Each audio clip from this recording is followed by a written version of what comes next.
And that's what I tell the independents over and over again, is our best way to compete is through customer service and that experience, whatever it is.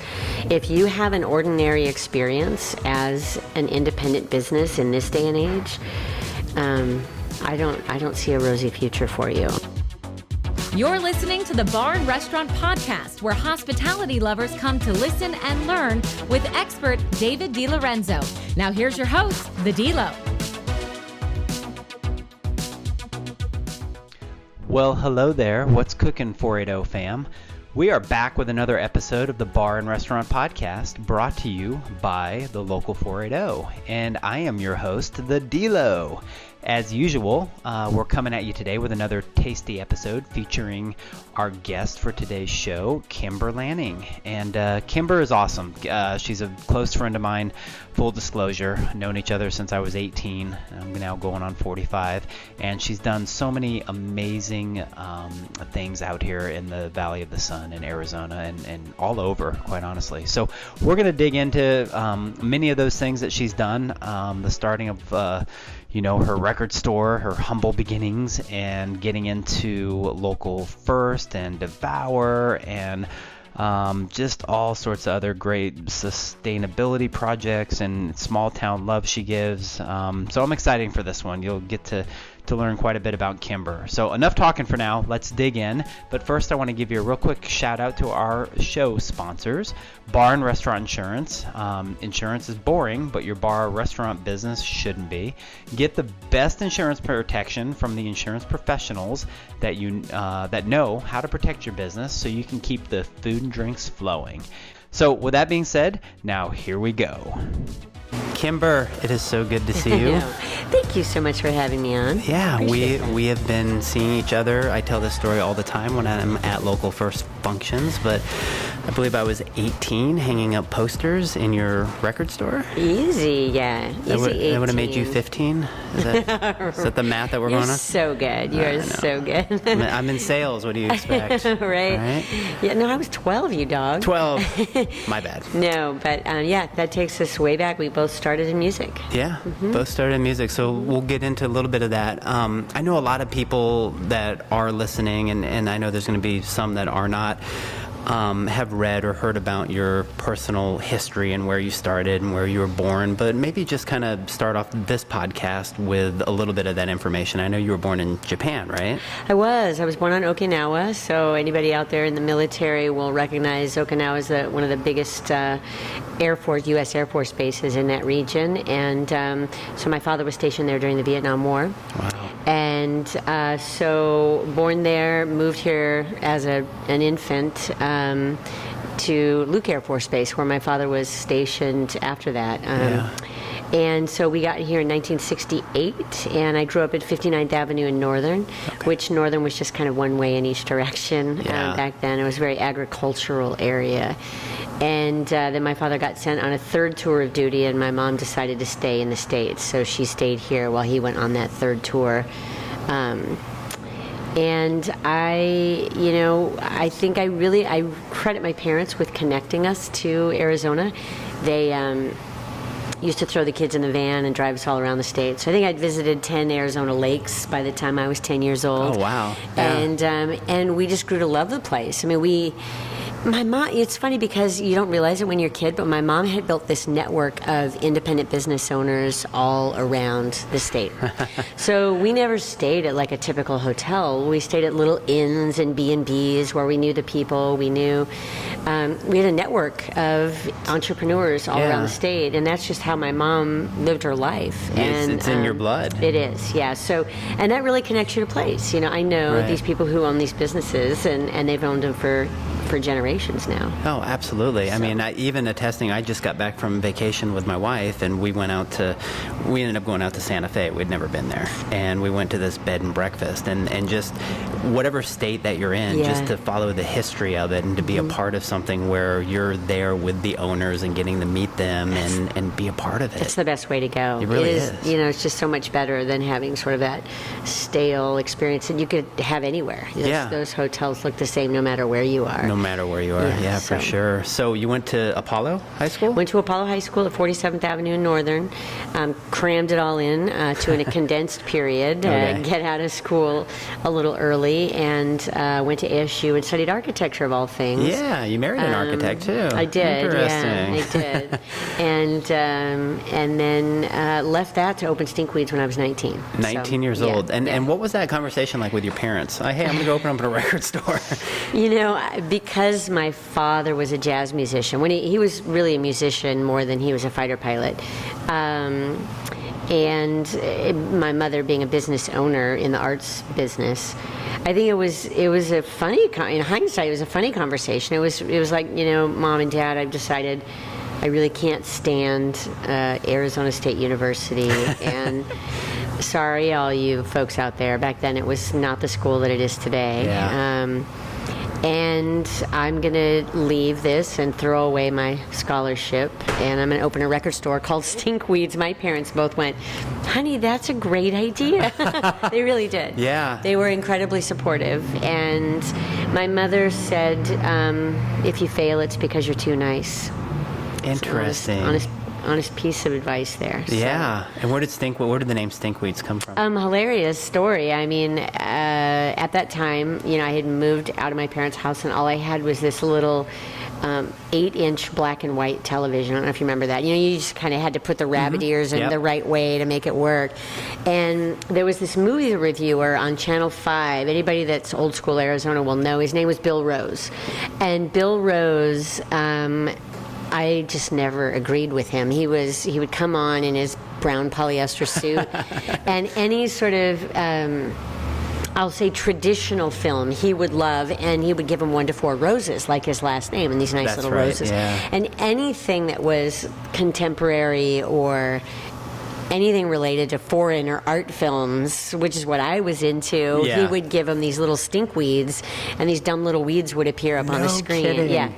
And so I, sitting there watching my crappy little black and white, I was like, that's it. That's what I'm going to call it. And I thought it was hilarious. And then, you know, kind gentleman passed away many, many years ago, and nobody gets the joke anymore. And in fact, I went on to Pat McMahon's television show, and he asked me that question, but he didn't know the answer. Okay. Well, it turned out he was a lifelong friend of Bill Rose's. So we're sitting there on live television, and he was doing that. He's just like, and you know, 3 seconds of silence on live TV seems like an eternity. Right. He was like, and I was like, what do you do? Yeah. We're on live television right now. So I just said, do I win an award for rendering Pat McMahon speechless? Because he was like, how did I never make that connection? You know, it's funny. I've known you for, decades now, and it's like, I didn't even know that. Yeah. That's a cool That's where story. it came from. Okay. I got sick of it a while ago, but then, you know, people love it, and it's certainly memorable. It was very iconic in the state. It's been open how many years now? 32. We hit 32 just a month ago. Yeah, so. you had your anniversary, and you were in Tempe off of, was it Apache or rural? Well, I was there before we were here, but I started at Dobson and Guadalupe and Mesa, and then moved to Dobson and Baseline, and then Apache and Dorsey. Okay. And now where we are at Central and Camelback. And just like myself, you've seen, probably more so, the record industry just completely change. In many times. Yeah. I mean, I've been on a roller coaster with the record industry, right? I mean, there was the initial wave of, we're not going to make vinyl anymore, and the majors tried to control, and they actually successfully controlled the media, by the way, because none of the independents in the U.S. stopped making vinyl. None of the European companies stopped making vinyl. None of the Japanese companies stopped making vinyl. In fact, it was 5 major labels here in the United States. They're the only ones. And they thought, wow, if we just stop making vinyl, and we convince everybody that this is dead, everybody will go buy the same widget again. Gotcha. Right? They'll go out and buy Fleetwood Mac Rumors again. For the 10th time, right? yeah. And they were geniuses, but they controlled the media, and so people still can't believe that vinyl's still being made, but it never stopped. Yeah. So there was that wave. Then there was the wave associated with Napster, where the labels decided they're going to sue old ladies for, downloading stuff, which was the absolute worst thing they could have done. Yeah. And then just a series of really bad decisions that alienated independent retailers, and we're the ones who, we play a key role in what gets played, what gets heard, what gets seen by music fans, but they just continue to ignore us. But anyway, and then vinyl had this huge resurgence, which just angered them to no end because they didn't want vinyl to come back, and now they're messing that up again by jacking up all those prices. So it has been nothing less than a roller coaster, but I'm going to tie this into Local First because all of that gave me a front row seat to the relationship between corporate dominant companies and the independents and the struggles that they face every day. Absolutely. And so that's really what had got you just kind of your mind spinning and going, how do I create something more for everybody else around that's struggling? And when you go into Stinkweeds or a local restaurant or whatever it is, you're going in for an experience as much as you are the product, because you can go online and order whatever and not even have that experience. That's it. And that's what I tell the independents over and over again, is our best way to compete is through customer service and that experience, whatever it is. If you have an ordinary experience as an independent business in this day and age, I don't see a rosy future for you, honestly. People have too many choices. You have to be exceptional. Not just that, it's also, I think you would agree, creating a relationship with those customers, with those people that come in. I mean, you probably know, I know you work there on Sundays, you're behind the counter, and you probably know most of the people that come in, and you have that rapport. I would like to, but only being in there 4 hours a week, it's hard to. Yeah. But all the old school customers, I'll remember you from 25 years ago still, and people are shocked. I'm like, what's up? I haven't seen you in forever. How's your sister? They're like, no way. How do you remember that? That's what my calling is. I just remember people's stories. And that's things awesome. Like that. So getting into a little bit about Local First, you started that about how long ago?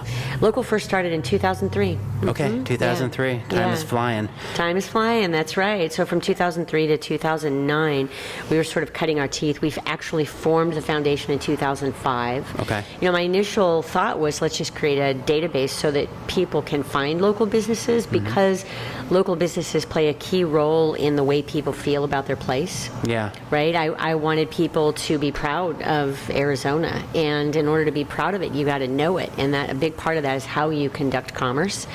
And so that's really where we were, and then I realized how much I wanted to do beyond that and started the paperwork for getting the nonprofit going. Right. So that took a little while, and then putting a board together, which, small business entrepreneur, I didn't know a thing about running a board. Nothing. You kind of learned as you went. Yeah, I kept, I'd be like, oh, I'm so sorry, you guys, I forgot to ask you what you think, because I was just so used to making decisions.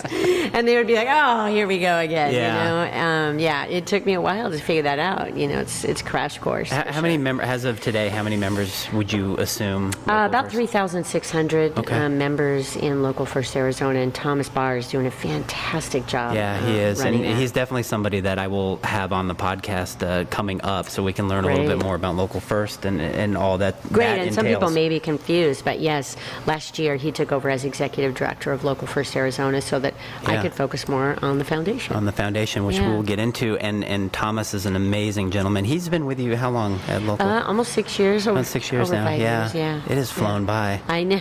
Yeah, I remember when you had first, had gotten into it, and then you had started the Devour aspect of, Local First and everything that went on. Yeah. I was just so enamored with it, and I was just like, this is really cool. This is something I want to be a part of, because being a native of Arizona, and as I told my wife, you can bury me in the backyard. I'm not going anywhere. Right. I mean, we'll go travel, and when I come back here, it's like whether you're getting off the plane or you're just driving in through the 10, you're just like, this is my home. Yeah. You just feel it. There's something so majestic about it. I agree with you. I'm connected here. I can't explain it, but I'm connected here for sure. Yeah, it's really cool. Yeah. When did Devour start, and how did all that come around? So Devour, we just celebrated 10 years, and that started between me and Craig DeMarco, who owns Upward Projects, being frustrated that Phoenix was continually being overlooked.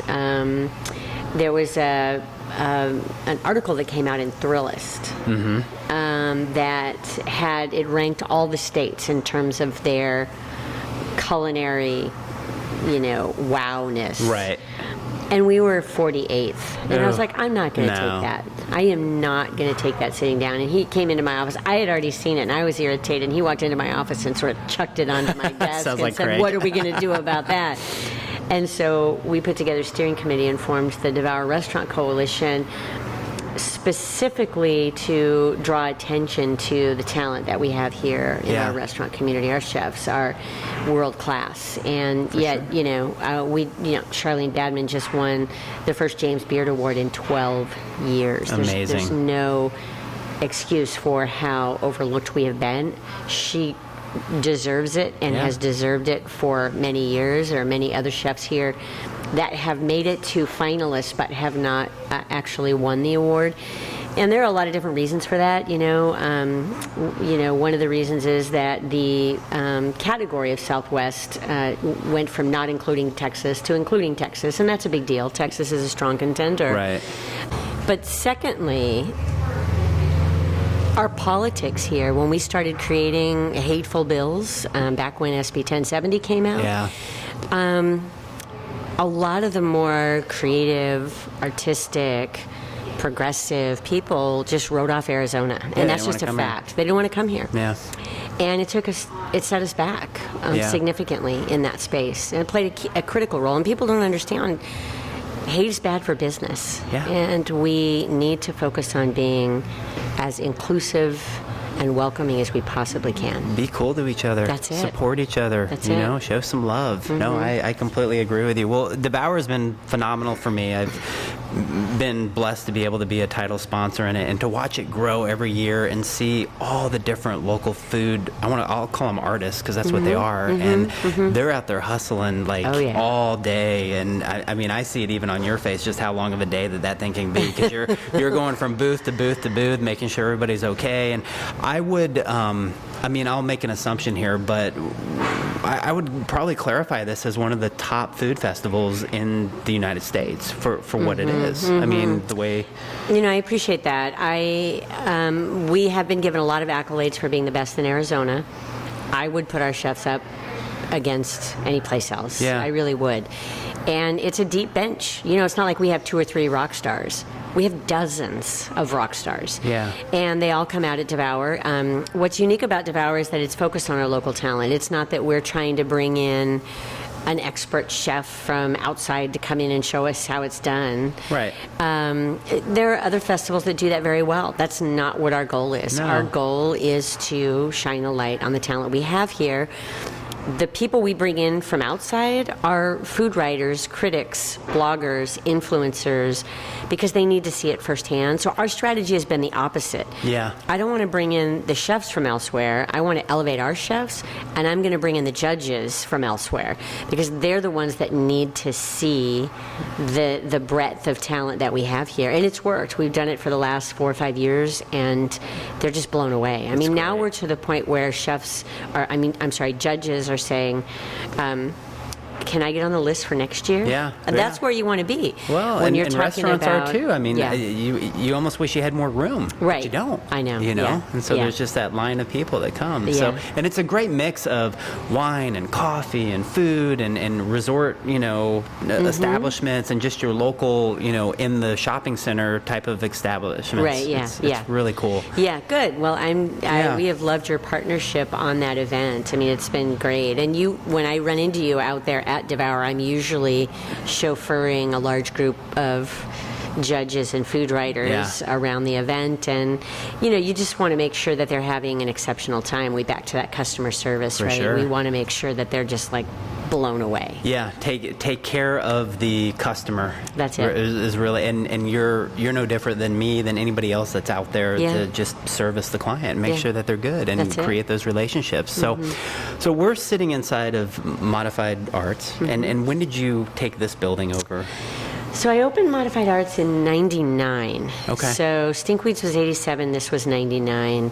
And this was, kind of grew out of Stinkweeds as well. Yeah. We had a lot of artists that came into Stinkweeds. And you remember back in the day, we used to have exhibitions on the walls at the record store. We never had posters of whatever the flavor of the week was, we had local art on the walls, and it got to be where we were booked over a year in advance. Wow. So I was really started thinking to myself, wow, there's not enough spaces for you guys to show your art.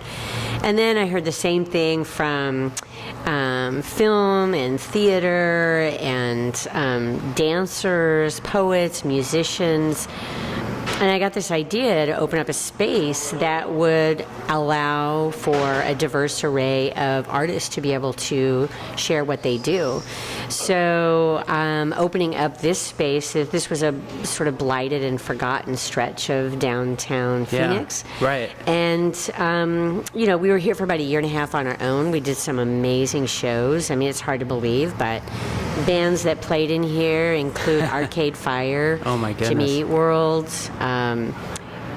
I mean, the list goes on and on. Godspeed You Black Emperor, was this kind Fleet of Foxes. Was this kind of the fire that had started, like, the Roosevelt Row scene of what's going on right now? Yeah, well, yes. So the second gallery to open came in about a year and a half later, and then it started like dominoes. We used to be excited when 150 people would come to First Friday.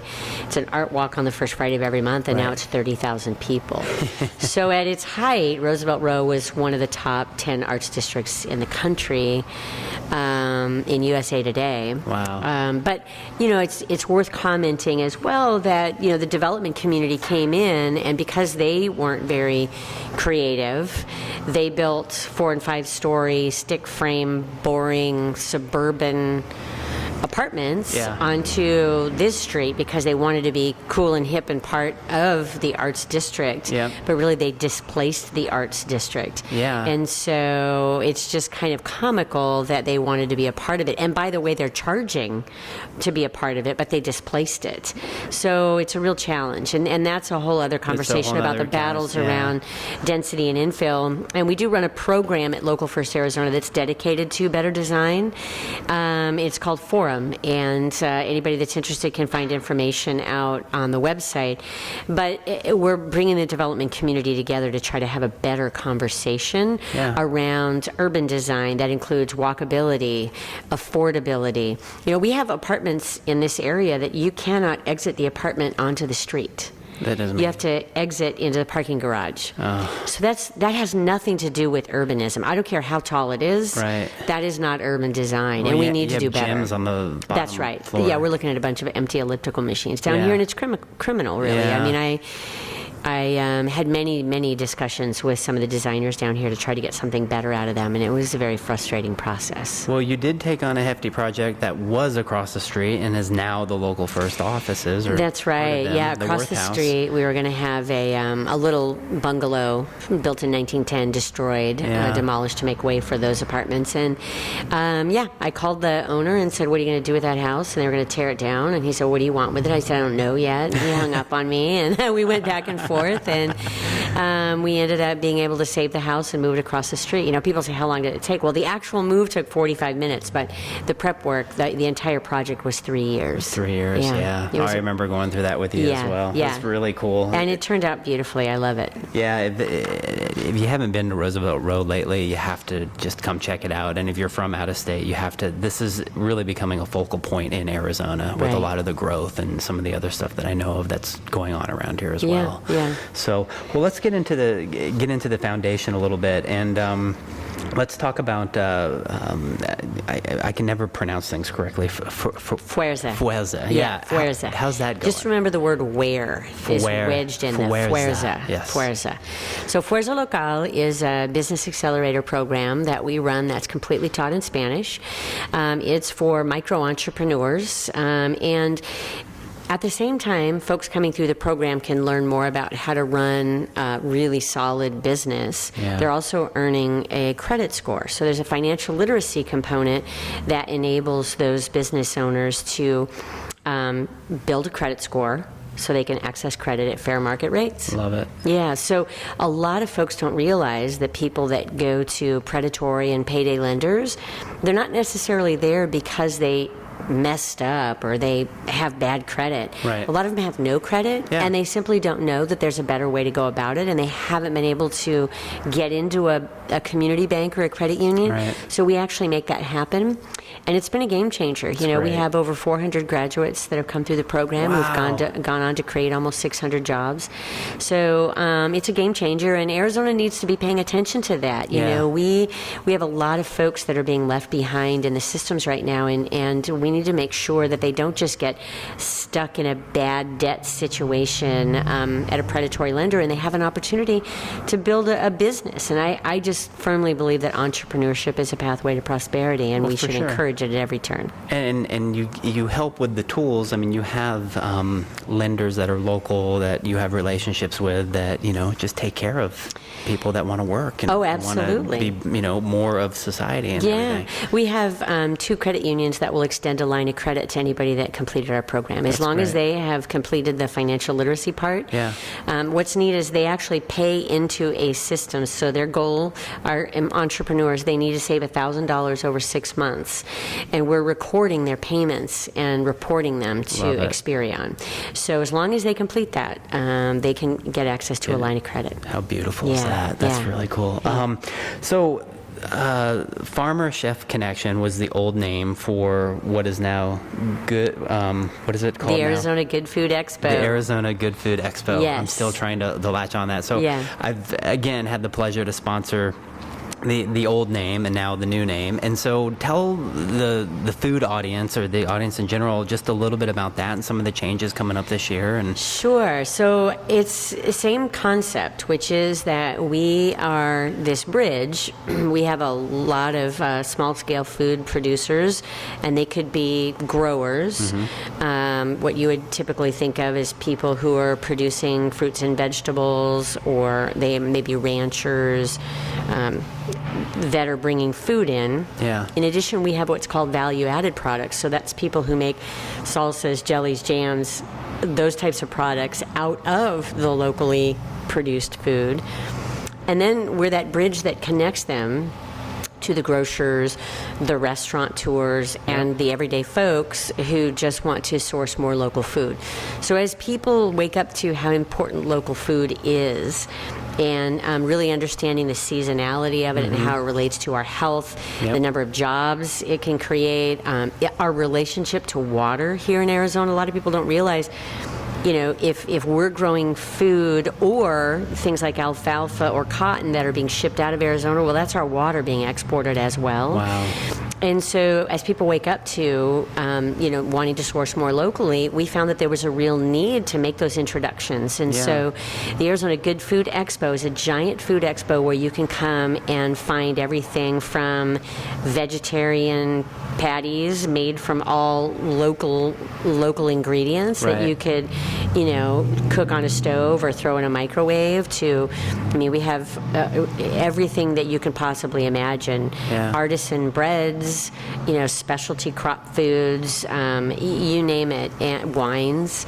So there's a real diverse array of products that are available there, and if you're a geek like me, that's just a dream come true. And is this year, correct me if I'm wrong, going to be the first year that a portion of it will be open to the public? Yeah, absolutely. So in the past, it was really industry specific, and we never marketed it to the public, but this will be the first year that we're actually opening it up to the public as well. I'm excited about that. I know I've shot a video, and I've got a couple others coming to really help promote the event and tie in the local farmers and the chefs together to, you know, you bring up health, which I'm a huge health advocate, and it's like if you can eat something that's closer to your, you know, to where your origins are, it's just that much healthier. Oh yeah, you know? Absolutely. I mean, if it doesn't have to be sprayed to stay fresh as it's trucked across the country, then all the better. Just pull it right off the vine and go for it. That's very cool.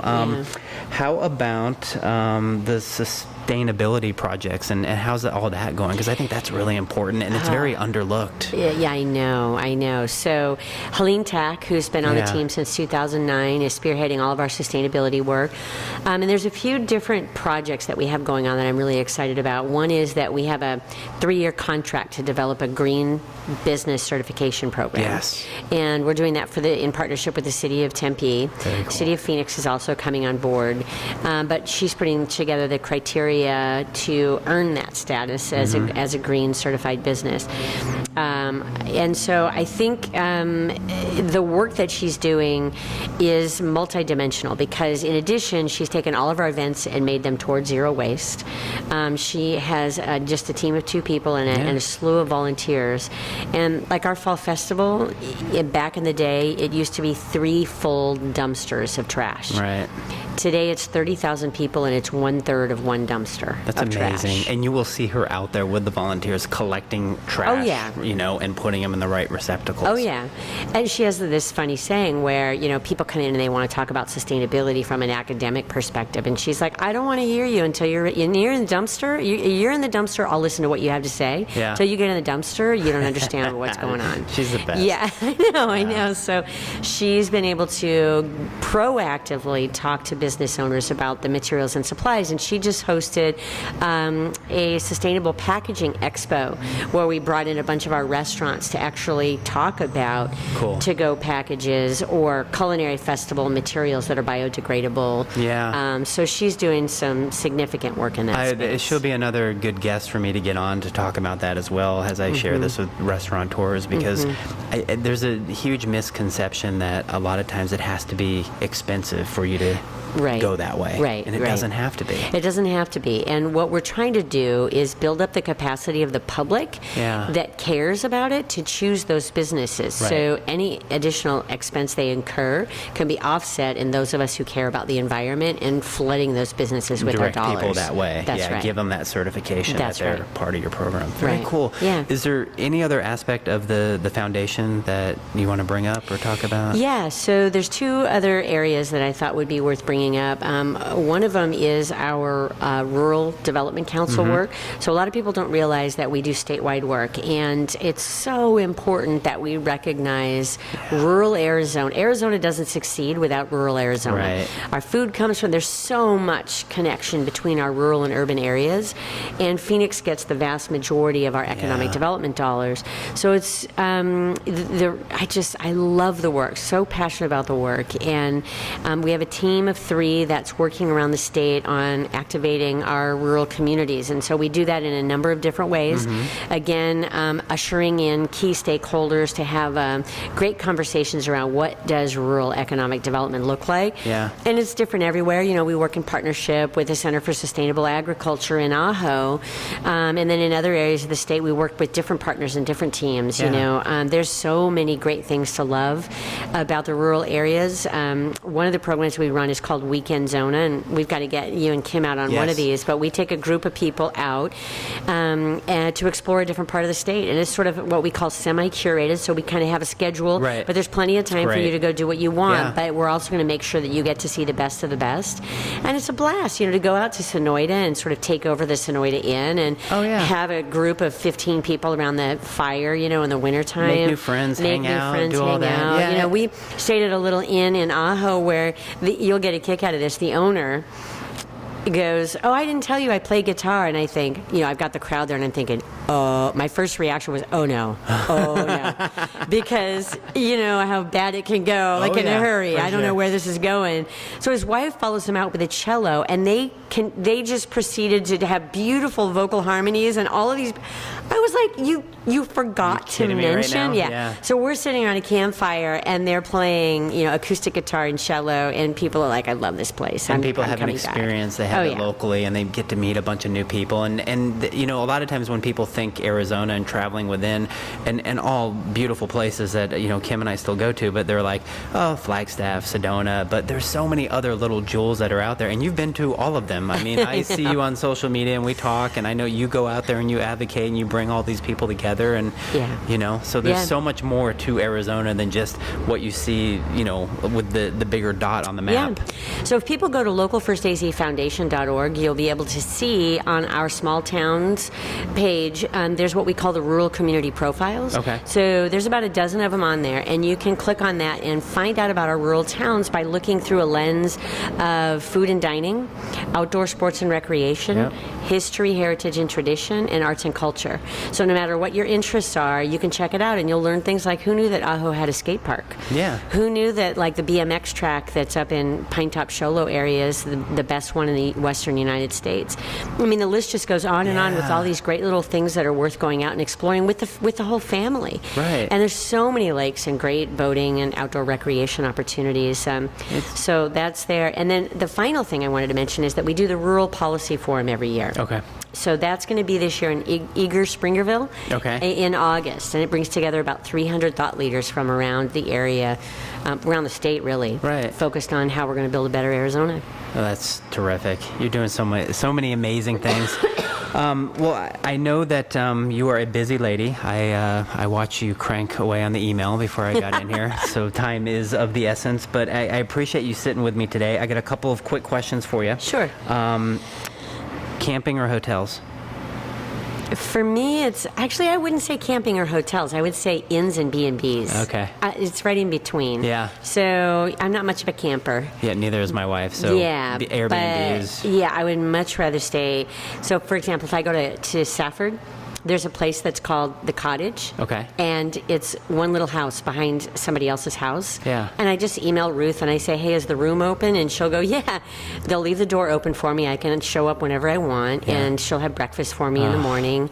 And I would much rather do something like that. Those are the best. Oh, yeah. Absolutely. Okay. How about a movie or a book?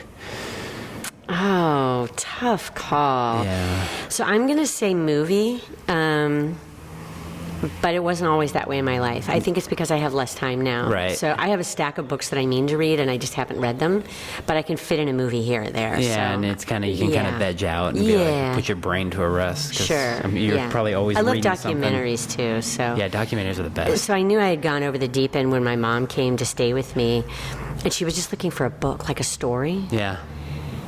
And all of my books are like The Coming Jobs War and like all of this stuff. And she's looking around like, can I just read a story? And I was like, I've gone over the deep end. Like I did not have a single story for her to read. It was all about history or economics or doom and gloom, the geography of nowhere, you know? I get it. Mine are either all about like, you know, food or health and wellness. And I always feel like I'm studying when I get done, you know, doing my work with studying, and it all kind of interrelates. So, no, that's funny. Tacos or pizza?